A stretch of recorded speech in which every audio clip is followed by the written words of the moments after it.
Hello everyone, welcome back to my channel వాయిస్కి legal awareness. నేను మీ శైలజ అడ్వకేట్.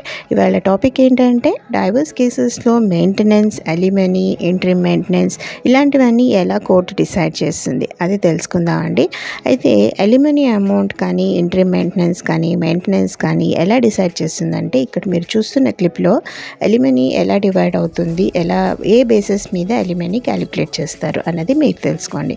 ఫస్ట్ది ఏంటంటే పేరెంటల్ రెస్పాన్సిబిలిటీ, ఎర్నింగ్ కెపాసిటీ ఎంత ఉంది, స్టాండర్డ్ ఆఫ్ లివింగ్ ఏంటి, ఫైనాన్షియల్ సిచ్యువేషన్ ఏంటి, length of the marriage, age and health, ఇవన్నీ దృష్టిలో ఉంచుకొని కోర్టు డిసైడ్ చేస్తుంది అనమాట.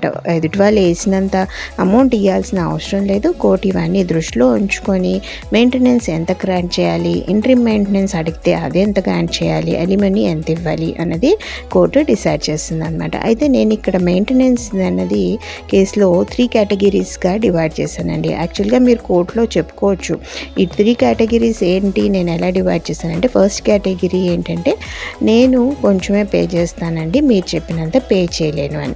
ఇంకొకటేమో ఇప్పుడు కాదు నేను తర్వాత కడతానని చేసుకోవచ్చు. మూడోది నేను కట్టను అని చెప్పి తెగించి చెప్పుకోవచ్చు అనమాట. అంటే తెగించి చెప్పడం వలన ఏం జరుగుతుంది, మెయింటెనెన్స్ కట్టకపోతే ఏం జరుగుతుంది అది కూడా తెలుసుకోండి.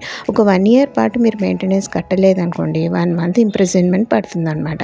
అలాగే 2 years కట్టకపోతే 2 months పడుతుంది ఇంప్రిజన్మెంట్. అయితే సరే ఇదేదో బాగానే ఉంది, మనం జైలుకి వెళ్ళిపోతాము, ఉద్యోగాలు మానేసి జైలుకి వెళ్ళి కూర్చుంటే ₹1 ఇవ్వక్కర్లేదు అవతల వాళ్ళకి అని చెప్పి మీరు అనుకోవచ్చు. కానీ అది అంత ఈజీ కాదండి. ఒక్కసారి మెయింటెనెన్స్ గ్రాంట్ అయిందంటే అది ఖచ్చితంగా మీరు పే చేయాల్సిందే. జైలు శిక్ష అనుభవించిన తర్వాత కూడా వచ్చిన తర్వాత మీరు కట్టాల్సిందే. దాని నుంచి మీరు ఎస్కేప్ అవ్వలేరు అనమాట.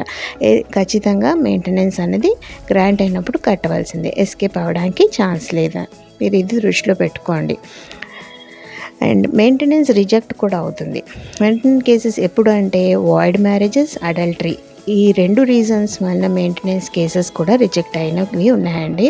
అయితే సుప్రీంకోర్టు లేటెస్ట్గా ఈ అలిమనీ విషయంలో కానీ, మెయింటెనెన్స్ విషయంలో కానీ ఎలా ఇవ్వాలి ఏంటి అన్నది లేటెస్ట్ గైడ్లైన్స్ ఇచ్చిందండి. ఈ కేసెస్లో ఈ పర్వీన్ కుమార్ జైన్, అనుజ్ జైన్ ఈ కేసులో గైడ్లైన్స్ ఇచ్చిందనమాట. పాత కేసెస్ రెఫర్ చేసుకుంటూ ఈ కేసులో ఏమేమి కొత్త గైడ్లైన్స్ యాడ్ చేసుకుంటూ అలిమనీ మెయింటెనెన్స్ ఎంత ఇవ్వాలి అన్నది డిసైడ్ చేసిందనమాట. అలాగే మీకు కేసు రిజెక్ట్ అయినది కూడా నెక్స్ట్ సైటేషన్ అనమాట.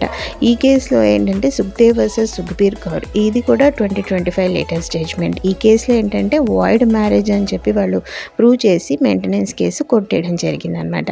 అయితే ఈ కేసెస్ మీకు ఎలా యూజ్ అవుతాయా అన్నది కమెంట్ సెక్షన్లో మెన్షన్ చేయండి. నా వీడియో నచ్చినట్టయితే లైక్ చేయండి, షేర్ చేయండి, సబ్స్క్రైబ్ చేయండి. Thanks for watching my channel.